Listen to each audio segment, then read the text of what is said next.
నమస్తే. అందరూ బాగున్నారనుకుంటున్నాను. ఇప్పుడున్న జనరేషన్‌లో మన ప్రాణాలకు అస్సలు గ్యారంటీ లేదండి. ఏదైనా ఒక రూపంలో మృత్యు అనేది వస్తూనే ఉంటుంది. డైలీ ఒక వార్త, ఎన్నో కడుపు కోతలు, మన తప్పు లేకుండానే కొన్ని రోడ్డు ప్రమాదాలు, ఎంత హెల్మెట్ ధరించినా, ఎంత సీట్ బెల్ట్ పెట్టినా గూడా పక్కన వాళ్ళ తప్పుల వల్ల కొన్ని ప్రాణాలనేవి పోతున్నాయి. కాబట్టి జాగ్రత్తగా ఉండండి.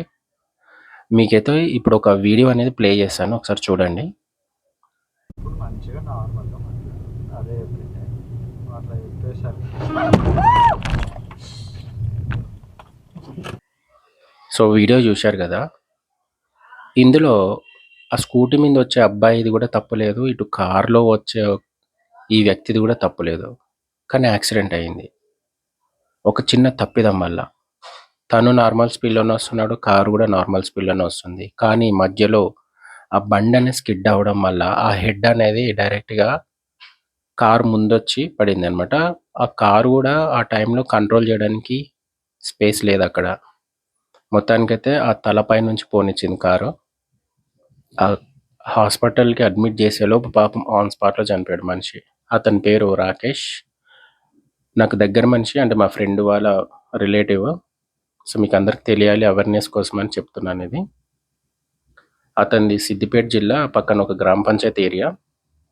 పేదరికంలో పుట్టాడు. వయస్సు 24 సంవత్సరాలు.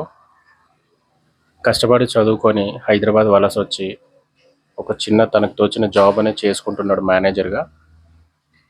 ఆ ఇన్‌కమ్ సరిపోదని జెప్పేసి పార్ట్ టైమ్‌గా ర్యాపిడో గూడా నడుపుతున్నాడు. సో, ఆ రోజు అతను ఆ బైక్‌పై వస్తున్న టైంలో గూడా ర్యాపిడో కోసం ఎళ్తున్నాడు. దురదృష్టవశాత్తు అది ఎట్లా అంటే వాళ్ళ కర్మనో మరి ఏమరో నాకు తెలీదు గానీ, అతనికి అదృష్టం లేదండి అసలు నిజంగా. చనిపోవాల్సిన యాక్సిడెంట్ గూడా గాదు. పెద్ద పెద్ద యాక్సిడెంట్‌లయినా గూడా మనుషులు బతుకుతున్నారు. అలాంటిది రాకేష్ ఒక చిన్న బండి స్కిడ్ అయ్యి ఇవతల సైడ్ పడడం వల్ల వేగంగా ఎళ్ళిపోయింది కారనేది. ఈ ఇన్సిడెంట్ అండి. చూసారు గదా! జస్ట్ ఆ మూమెంట్‌లో ఒక హెల్మెట్ ఒకటి ధరించాడు అతను బతికేవాడు నాకు దెలిసి. చాలా బాధాకరమైన విషయము. పేదరికంలో పుట్టి వాళ్ళ ఫ్యామిలీకి అండగా నిలబడాల్సినోడు సడెన్‌గా చనిపోయేసరికి వాళ్ళ ఫ్యామిలీ ఎంత బాధపడుతుంటది. తను కష్టపడందే ఇంటికి ఇన్‌కమ్ అనేది లేదు. ఇంటికి పెద్ద కొడుకు లాంటోడు. అతను చనిపోయేసరికి వాళ్ళ ఫ్యామిలీ అయితే చాలా బాధపడిందండి. సో, అందరికి కొంచెం అవేర్‌నెస్ కోసమని చేస్తున్నాను. హెల్మెట్ అయితే ఖచ్చితంగా ధరించండి. ఏదైనా ఒక మూమెంట్‌లో చెప్పలేం గదా! ఎప్పుడెలా అవుతుందనేది. సో, సెకండ్ కేస్ అండి. అందరికి తెలిసిన విషయమే అనుకుంటా. రీసెంట్‌గా అంటే అన్నమయ్య జిల్లాలో జరిగిందిది.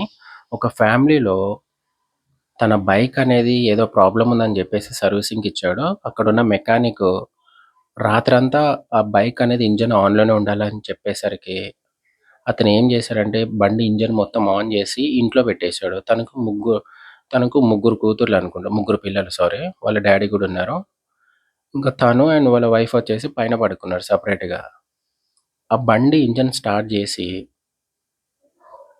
ఇంట్లో పెట్టేసాడు. పిల్లలు ఎక్కడైతే పడుకున్నారో ఆ స్పేస్‌లో వాళ్ళ ఫాదర్ గూడా పడుకున్నారు అక్కడనే. లాక్ జేసి పైన పండుకున్నాడు.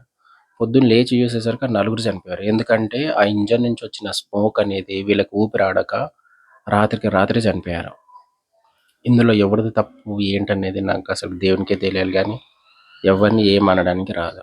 ఒక చిన్న చిన్న మిస్టేక్స్ వల్ల ప్రాణాలు పోయాయి. 4 ప్రాణాలు. చూడండి అసలకి మేబీ వాళ్ళకి భూమి మీద నూకలు లేవా? మేబీ వాళ్ళ తలరాతనా? నాకేం అర్థం కావట్లే గానీ, ఇలాంటి ఇన్సిడెంట్ చూస్తుంటే షాక్ అయితున్నా. అంటే గ్యారంటీ లేదని చెప్తున్నా గదా! బ్రతుకులకైతే. థర్డ్ కేస్ అండి. ఈరోజే జరిగింది. యూట్యూబర్ వైష్ణవి అనుకుంటా. అంటే నేనెప్పుడు ఇనలేదు పేరైతే. యూట్యూబర్ వైష్ణవి అనే ఒక అమ్మాయి మీద సొంత భర్త కిరాతకంగా నరికి నరికి చంపేశాడు. 2 సంవత్సరాల క్రితం లవ్ మ్యారేజ్ చేసుకున్నారు.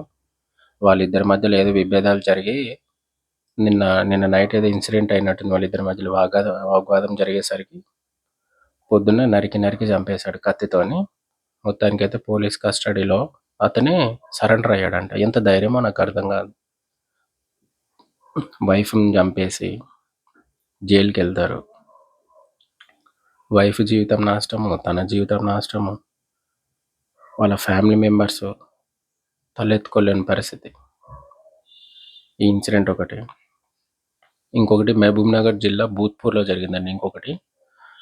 భూత్పూర్‌లో వీరయ్య అండ్ జంగమ్మ అనే దంపతులు, ఇద్దరు కూతుర్లు, ఒక బాబు వాళ్ళకి సంతానం. వాళ్ళ గ్రామంలోనే వాళ్ళకున్న పొలం అనేది కష్టపడి వ్యవసాయం చేసుకొని బ్రతకాలనేది వాళ్ళ సంకల్పం. ఒక 10 లక్షలు, 15 లక్షలు పెట్టి గొర్రెలు కొనుక్కున్నారు. అప్పటికే బాగా అప్పులు ఎక్కువయ్యాయి. అక్కడికి జంగమ్మ చెప్తుందంట హస్బెండ్‌కి, "అప్పులు ఎక్కువయ్యాయి. ఇంకా ఆ గొర్రెలు చేయడం వల్లనే మనకు 10 లక్షలు ఎక్కువ అప్పయింది. ఇంకా అది ఆపేసేయి" అని చెప్తే, అక్ అక్కడికి కూడా ఇనక వీరయ్య ఏం చేశారంటే పొలంలో పంట బాగా పండాలని చెప్పేసి బోరేపిచ్చాడు. ఆ ఫస్ట్ బోర్‌కి కూడా చాలా అప్పు తెచ్చి కట్టాడు. ఆ బోరేయడంతో నీళ్లు పడలేదు. అక్కడికి జంగమ్మ చెప్తూనే ఉంది. అప్పుడు వీరయ్య ఇనక మళ్ళీ రెండో బోర్ కూడా ఎయడానికి రెడీ అయిపోయాడనమాట. ఇంకెంత చెప్పినా వినట్లేదని చెప్పేసి, హస్బెండ్ మాట వినట్లేదు, నా మాట అంటే లెక్క లేదని ఒక చిన్న మానసిక ఒత్తిడితో తనేం చేసిందంటే దగ్గరలో ఉన్న బావి దగ్గరికెళ్ళి ఫస్ట్ ముగ్గురు పిల్లల్ని బావిలోకి దోసేసింది. తాను కూడా దూకి ఆత్మహత్య చేసుకుంది. అదృష్టం బాగుండి తన కొడుకు, చిన్న కొడుకు, ఆ ముగ్గురు పిల్లలున్నారు కదా! ముగ్గురు పిల్లలు, ఇద్దరు అమ్మాయిలు చనిపోయారు ఆల్రెడీ. తిను ఈ బుడ్డోడు ఒక రాయిని పట్టుకొని పైకొచ్చేసాడు. ఒక చిన్న ఇన్సిడెంట్‌కి సూసైడ్ థాట్స్ ఎందుకొస్తాయో నాకు అర్థం కావట్లేదు. దీనిని ఏ కోణంలో చూడాలో, వాళ్ళకి అవేర్‌నెస్ లేక ఇలా చేస్తున్నారా ఏంటి నాకేం అర్థం కావట్లేదు. ఇవన్నీ వార్తలు చెప్తుంటే ఐ మీన్ ఇవన్నీ అప్డేట్స్ అనుకోండి. ఈ అప్డేట్స్ అన్నీ మీకు చెప్తుంటే ప్రతి ఒక్కరికి కూడా ఏదో తెలియని బాధ అనిపిస్తుంది. ఎందుకంటే ఎవరి ఫ్యామిలీ వాళ్ళకి గొప్ప కదండీ. సో, ప్రజలారా మీరైతే ప్రతి ఒక్కటి కూడా మైండ్‌లో పెట్టుకొని, ప్రతి చిన్న విషయానికి మీరు మానసికంగా ఇబ్బంది పడి, సూసైడ్ చేసుకునేంత థాట్స్ తెచ్చుకోకండి. అదే నా రిక్వెస్ట్. సో, మళ్ళీ కొత్త అప్డేట్స్‌తో మళ్ళీ మీ ముందుకొస్తాను. వీడియోస్ కొంచెం లేట్ అవుతున్నాయి. ఎందుకంటే అప్డేట్స్ అన్నీ కవర్ చేసుకొని మీ ముందుకు రావాలి కాబట్టి ఇంకా చేస్తూనే ఉంటాం. లైక్ చేయండి. Thank you.